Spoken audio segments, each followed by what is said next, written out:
നമസ്കാരം. തൃശൂരിലെ വോട്ടർ പട്ടിക വിവാദത്തിൽ ഒടുവിൽ മൗനം വെടിഞ്ഞ കേന്ദ്രമന്ത്രി സുരേഷ് ഗോപി. വോട്ടർ പട്ടിക ആരോപണത്തിൽ തെരഞ്ഞെടുപ്പ് കമ്മീഷനാണ് മറുപടി നൽകേണ്ടതെന്ന് സുരേഷ് ഗോപി പറഞ്ഞു.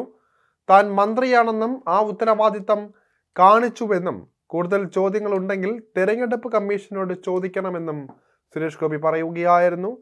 അതുമല്ലെങ്കിൽ കേസ് സുപ്രീം കോടതിയിൽ എത്തുമ്പോൾ അവിടെ ചോദിക്കാമെന്നും കേന്ദ്രമന്ത്രി സുരേഷ് ഗോപി പറയുകയാണ്. വിവാദങ്ങളിൽ ആദ്യമായിട്ടാണ് സുരേഷ് ഗോപി ഇത്തരത്തിൽ പ്രതികരിക്കുന്നത്. കേന്ദ്രമന്ത്രിയായതിനാലാണ് പ്രതികരിക്കാത്തത്. ചില വാനരന്മാർ ഇവിടെ ഉന്നയിക്കലുമായി ഇറങ്ങിയിട്ടുണ്ടായിരുന്നല്ലോ എന്നാണ് സുരേഷ് ഗോപി പരിഹസിച്ചത്. അക്കരെയും ഇക്കരെയും ഒക്കെ ഇറങ്ങിയിട്ടുണ്ടല്ലോ, അവർ കോടതിയിൽ പോകട്ടെ, കോടതിയും അവർക്ക് മറുപടി നൽകുമെന്ന് സുരേഷ് ഗോപി പറഞ്ഞു. നിങ്ങൾ ഉന്നയിച്ച വിഷയങ്ങൾക്ക് ചീഫ് ഇലക്ഷൻ കമ്മീഷൻ മറുപടി പറയും. എന്തുകൊണ്ട് ഞാൻ മറുപടി പറഞ്ഞില്ല? മറുപടി പറയേണ്ടത് അവരാണ്. താൻ മന്ത്രിയാണ്, ആ ഉത്തരവാദിത്തം താൻ ഭംഗിയായി നിറവേറ്റിയിട്ടുണ്ട്. മറുപടി പറയേണ്ടവർ ഇന്ന് മറുപടി പറയും. ചോദ്യങ്ങൾ കൂടുതലുണ്ടെങ്കിൽ അവരോട് ചോദിക്കാം, അല്ലെങ്കിൽ കേസ് സുപ്രീം കോടതിയിൽ എത്തുമ്പോൾ അവിടെ ചോദിക്കാം. ഇവിടെ കുറച്ച് വാനരന്മാർ ഇറങ്ങിയല്ലോ ഉന്നയിക്കലുമായി, അവരോട് പോയി ചോദിക്കാൻ പറയൂ എന്നാണ് സുരേഷ് ഗോപി പ്രതികരിച്ചത്. കഴിഞ്ഞ വർഷത്തെ തൃശൂർ പൂരത്തിനോടനുബന്ധിച്ച് ബംഗളൂരുവിൽ നിന്ന് വാങ്ങിയ മാലയാണ് അദ്ദേഹം ശക്തന്റെ പ്രതിമയിൽ ചാർത്തിയത്. ഹൃദയം പറഞ്ഞു ചെയ്തു. തൃശ്ശൂരിൻ്റെ ഏറ്റവും ശക്തനായ ജനനായകനായിരുന്നു ശക്തൻ. ആ ശക്തി തൃശ്ശൂരിന് ലഭിക്കണം. അതിനുവേണ്ടിയാണ് ഇത് ചെയ്തത്.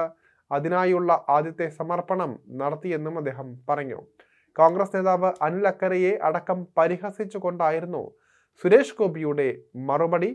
ആരോപണങ്ങളുമായി ഇറങ്ങിയ വാനരന്മാർ തിരഞ്ഞെടുപ്പ് കമ്മീഷനോട് ചോദിക്കട്ടെ എന്നും ചോദ്യങ്ങൾക്ക് കമ്മീഷനാണ് മറുപടി പറയേണ്ടതെന്നും സുരേഷ് ഗോപി പറയുകയായിരുന്നു. ശക്തൻ തമ്പുരാന്റെ ആത്മാവ് ഉൾക്കൊണ്ടുകൊണ്ട് പ്രവർത്തനം നടത്തുമെന്നും സുരേഷ് ഗോപി പറഞ്ഞു.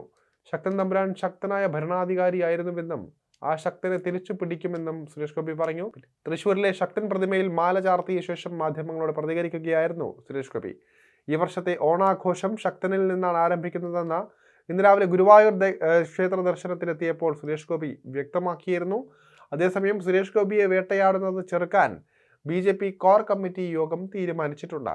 പൊതുവിഷയങ്ങളിൽ നിന്ന് ശ്രദ്ധ തിരിക്കാനാണ് ശ്രമമെന്നും യോഗം വിലയിരുത്തി.